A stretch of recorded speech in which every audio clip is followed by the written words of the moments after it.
Impacts of Biodiversity Loss on Ocean Ecosystem Services by Boris et al., published in November 2006.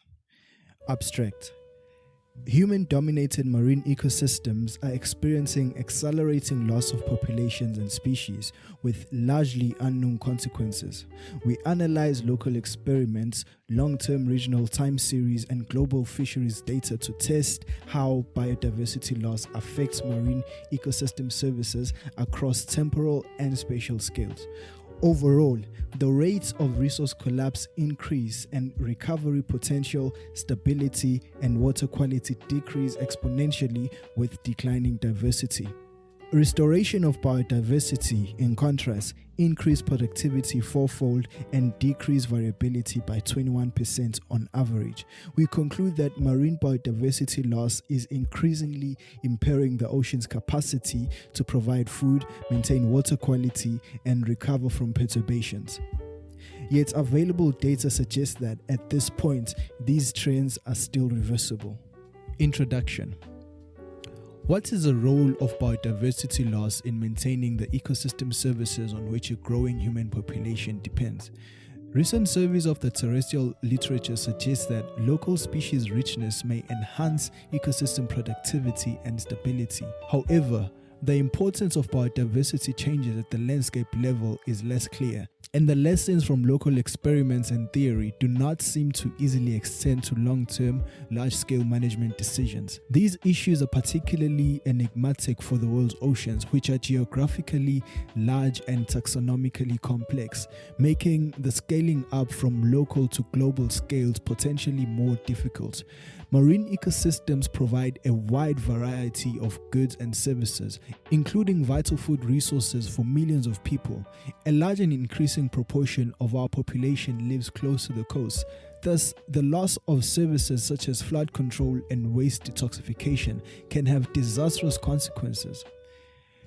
Changes in marine biodiversity are directly caused by exploitation, pollution, and habitat destruction, or indirectly through climate change and related perturbations of ocean biogeochemistry. Although marine extinctions are only slowly uncovered at the global scale, regional ecosystems such as estuaries, coral reefs, and coastal and oceanic fish communities are rapidly losing populations, species, or entire functional groups. Although it is clear that particular species provide critical services to society, the role of biodiversity per se remains untested at the ecosystem level.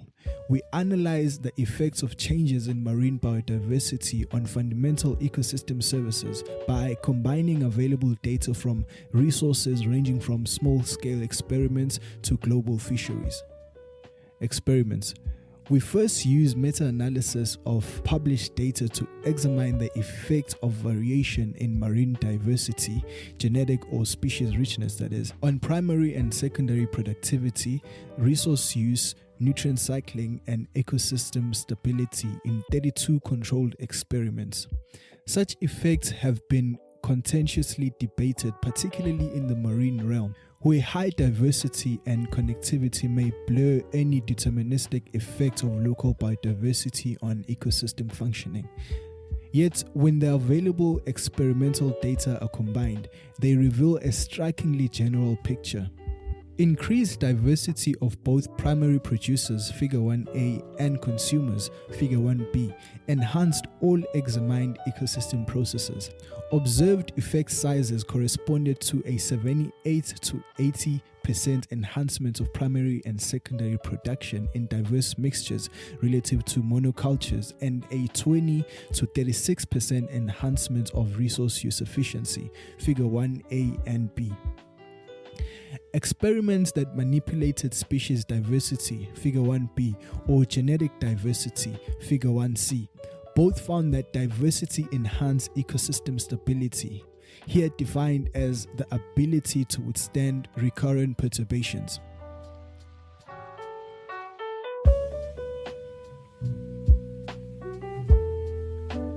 This effect was linked to either increased resistance to disturbance or enhanced recovery afterwards.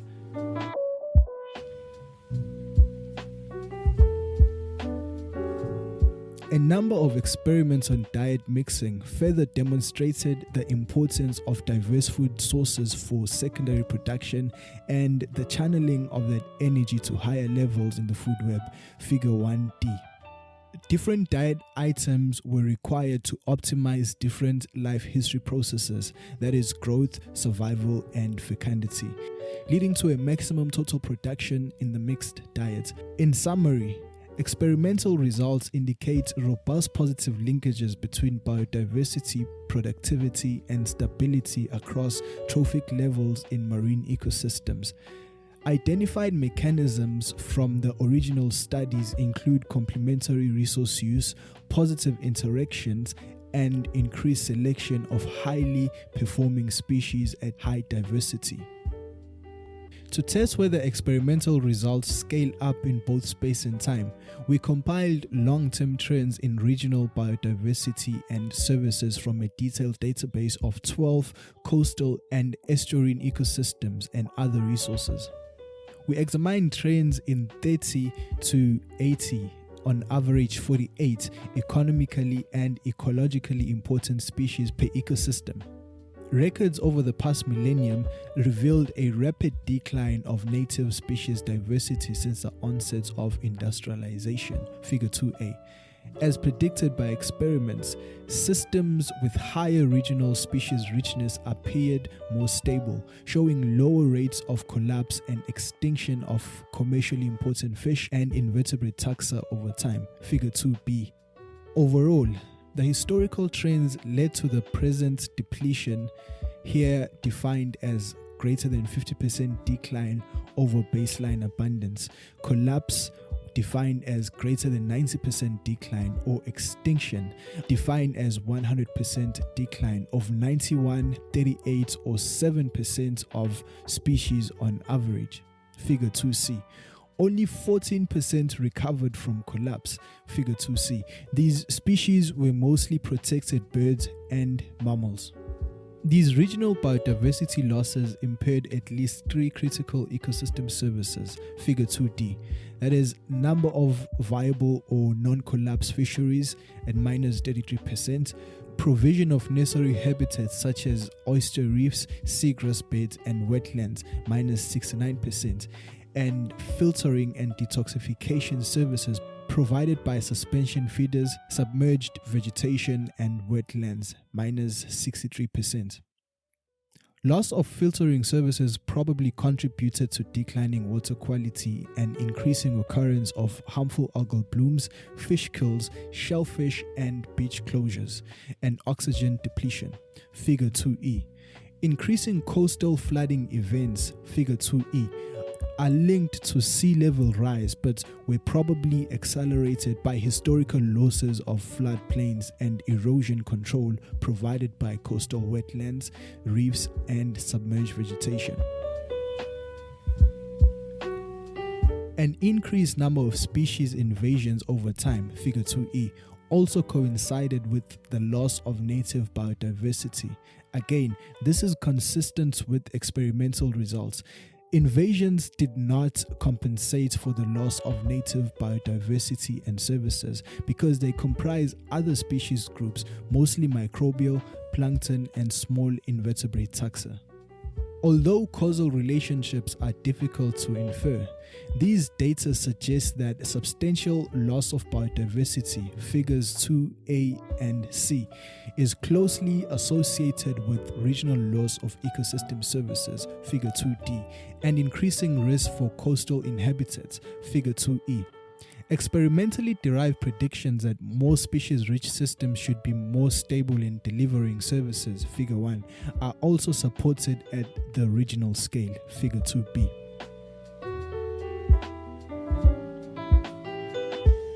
Large marine ecosystems. At the larger scales, we analyze relationships between biodiversity and ecosystem services using the Global Catch database from the United Nations Food and Agriculture Organization and other sources. We extracted all data on fish and invertebrate catches from 1950 to 2003 within all 64 large marine ecosystems worldwide. LMEs, or large marine ecosystems are large, that is greater than 150 square kilometer ocean regions reaching from estuaries and coastal areas to the seaward boundaries of continental shelves and outer margins of the major current systems. They are characterized by distinct bathymetry, hydrography, productivity, and food webs. Collectively, these areas produced 83% of global fisheries yields over the past 50 years. Fish diversity data for each LME were derived independently from a comprehensive fish taxonomic database. Globally, the rate of fisheries collapses, defined here as catches dropping below 10% of the recorded maximum, has been accelerating over time, with 29% of currently fished species considered collapse in 2003, figure 3a. This accelerating trend is best described by a power relation which predicts the percentage of currently collapsed taxa as a function of years elapsed since 1950. Cumulative collapses amounted to 65% of recorded taxa, figure 3a. The data revealed that despite large increases in global fishing efforts, cumulative yields across all species and LMEs had declined by 13% or 10.6 million metric tons since passing a maximum in 1994. Consistent with the results from estuaries and coastal seas, we observe that these collapses of LME fisheries occurred at a higher rate in species-poor ecosystems as compared with species-rich ones, figure 3a. Fish diversity varied widely across LMEs, ranging from about 20 to 4,000 species, figure 3b, and influenced fishery-related services in several ways. First, the proportion of collapsed fisheries decayed exponentially with increasing species richness, figure 3c. Furthermore, the average catches of non-collapsed fisheries were higher in species-rich systems, figure 3d. Diversity also seemed to increase robustness to overexploitation. Rates of recovery, here defined as any post-collapse increase above the 10% threshold, were positively correlated with fish diversity, figure 3e. This positive relationship between diversity and recovery became stronger with time after a collapse. Higher taxonomic units, that is genus and family, produce very similar relationships as species richness in figure 3. Typically, relationships became stronger with increased taxonomic aggregation. This may suggest that taxonomically related species play complementary functional roles in supporting fisheries productivity and recovery. A mechanism that may explain enhanced recovery at high diversity is that fishes can switch more readily among target species, potentially providing overfished taxa with a chance to recover. Indeed, the number of fished taxa was a log linear function of species richness, figure 3f. Fished taxa richness was negatively related to the variation in catch from year to year, figure 3g, and positively correlated with total production of catch per year, figure 3h. This increased stability and productivity are likely due to the portfolio effect, whereby a more diverse array of species provides a larger number of ecological functions and economic opportunities, leading to a more stable trajectory and better performance over time. This portfolio effect has independently been confirmed by economic studies of multi-species harvesting relationships in marine ecosystems. Linear or log linear relationships indicate steady increases in services up to the highest level of biodiversity. This means that proportional species losses are predicted to have similar effects at low and high levels of native species biodiversity.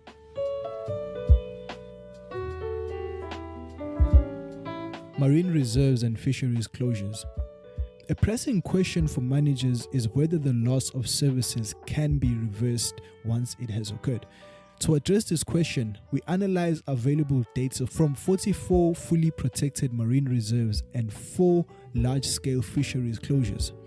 Reserves and closures have been used to reverse decline of marine biodiversity on local and regional scales. As such, they can be used as replicated large-scale experiments.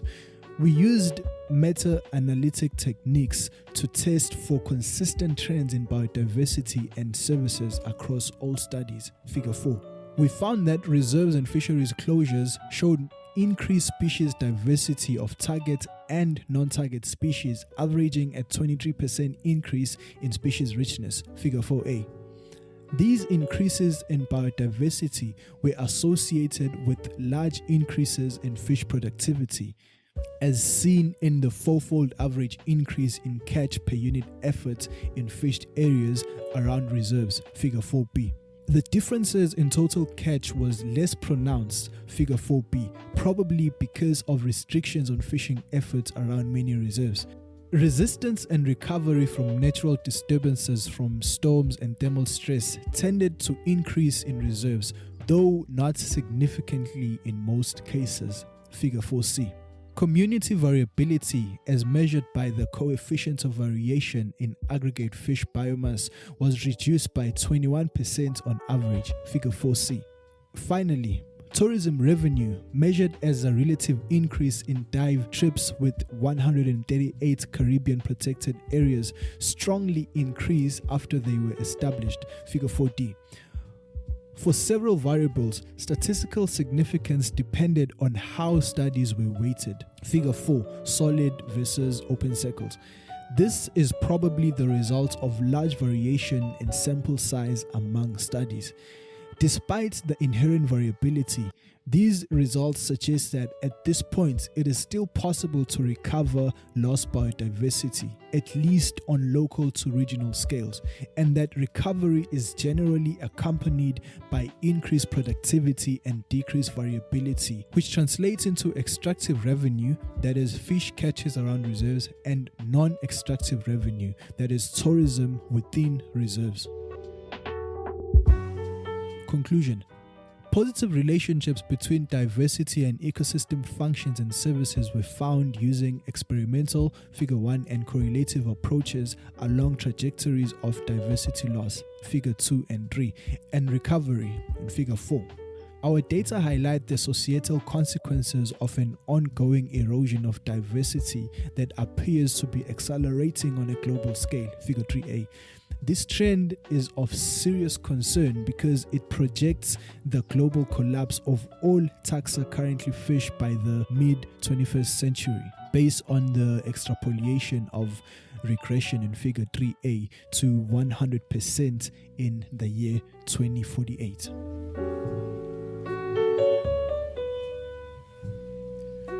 Our findings further suggest that the elimination of locally adopted populations and species not only impairs the ability of marine ecosystems to feed a growing human population, but also sabotages the stability and recovery potential in a rapidly changing marine environment. We recognize limitations in each of our data sources, particularly the inherent problem of inferring causality from correlation in the large-scale studies. The strength of these results rests on the consistent agreement of theory, experiment, and observations across widely different scales and ecosystems. Our analysis may provide a wider context for the interpretation of local biodiversity experiments that produce diverging and controversial outcomes.